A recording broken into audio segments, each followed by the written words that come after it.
कांग्रेस के नए प्रभारी विवेक बंसल के साथ एक्सक्लूसिव बातचीत की है जनता टीवी संवाददाता ने, सीधा आपको सुनाते हैं।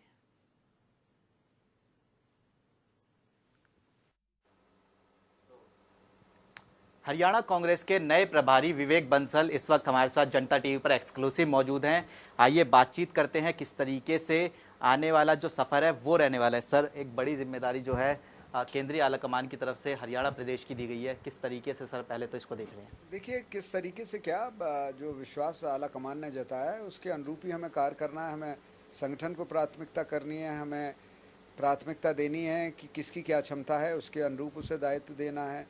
हमें गुटबाजी को कहीं ना कहीं ख़त्म करना है। गुटबाजी तभी ख़त्म होती है जब जिसकी क्षमता के अनुरूप उसको हम दायित्व दें, हम उसको उनमें ये विश्वास जागृत कर सकें कि हम निष्पक्षता से कार्य कर रहे हैं, किसी का के पक्षधर बन के किसी की पार्टी बनकर कार्य नहीं कर रहे हैं और पार्टी का एजेंडा लेके चल रहे हैं। पार्टी को किस तरीके से हमें उन ऊंचाइयों और बुलंदियों पे पहुंचाना है जिसकी अपेक्षा हमारे नेता ने हमसे की है। तो मुझे पूर्ण रूप से विश्वास है कि ये, और जिस तरीके से आज जो भारतीय जनता पार्टी की जो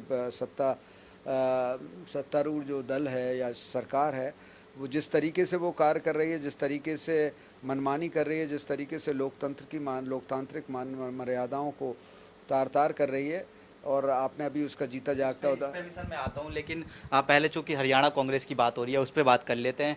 आप गुटबाजी का जिक्र कर रहे हैं, केंद्रीय स्तर से लेकर हरियाणा कांग्रेस में जो है ये कहीं ना कहीं देखने को मिलता है। पिछले दिनों केंद्रीय स्तर पर देखें तो चिट्ठी का जो बम है वो निकल कर सामने आते हैं, और हरियाणा कांग्रेस में हम देखें तो वो लगातार गुटबाजी जो है हमने पिछले सालों में देखी है। इसको किस तरीके से सर आप देखेंगे, किस तरीके से इसको सुलझाने के लिए आगे कदम उठाए जाएंगे? देखिए, गुटबाजी एक किसी भी स्वस्थ या जो उसे कहते हैं कि जो सशक्त पार्टी है उसमें स्वाभाविक होती है, पर गुटबाजी इस हद तक ना हो कि पार्टी के लिए नुकसानदेह हो, पार्टी उससे कमज़ोर हो। और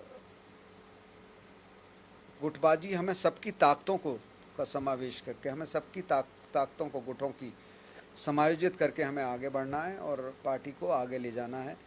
पार्टी को उन आंदोलनों में आगे बढ़कर हिस्सा लेना है जिससे कि हम उजागर कर सकें कि एक तरफ हमारी सरकार थी, कांग्रेस की सरकार थी, जिसने जो जनता के कल्याण के लिए कार्य किए, जिसने जनमानस के लिए और जिसने लोकतंत्र की मान मर्यादाओं को आगे बढ़ाने के लिए कार्य किए। दूसरी तरफ वो सरकार है जिसमें जनता की आवाज़ को दबाया जा रहा है। किसान, एक तरफ बात की जाती है कि किसानों के कल्याण के लिए दुगनी आय की बात करते थे हमारे सम्मानित प्रधानमंत्री जी।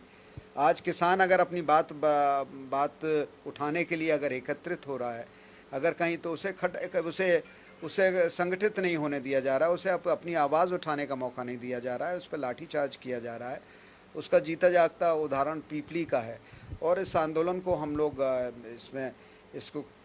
इसके लिए संदर्भ में बात करेंगे, जो स्थानीय, जो प्रदेश के जो नेता हैं, कि हमें क्या रणनीति अपनानी है, किस तरीके से हमें आगे इसमें बढ़ना है। आप चूंकि अब नए प्रभारी बने हैं, बैठे बैठाए जो है मुद्दा जो है बीजेपी ने जो है कहीं ना कहीं दे दिया है। आने वाले समय में बड़ौदा उपचुनाव भी जो है हरियाणा में एक सीट पर रहने वाला है, इसको किस तरीके से देखेंगे? क्योंकि पहली बड़ी चुनौती जो नज़र आ रही है सामने वो बड़ौदा उपचुनाव की ही है, और हमने ये भी देखा है कि राजस्थान में किस तरीके का प्रदर्शन रहा है। तो देखिए, अब चुनौती है, चुनाव बिल्कुल सिर पर खड़ा है, और उस चुनाव को हमारा प्रयास होगा कि हम उसमें हमारा जो प्रदर्शन है वो अच्छा रहे।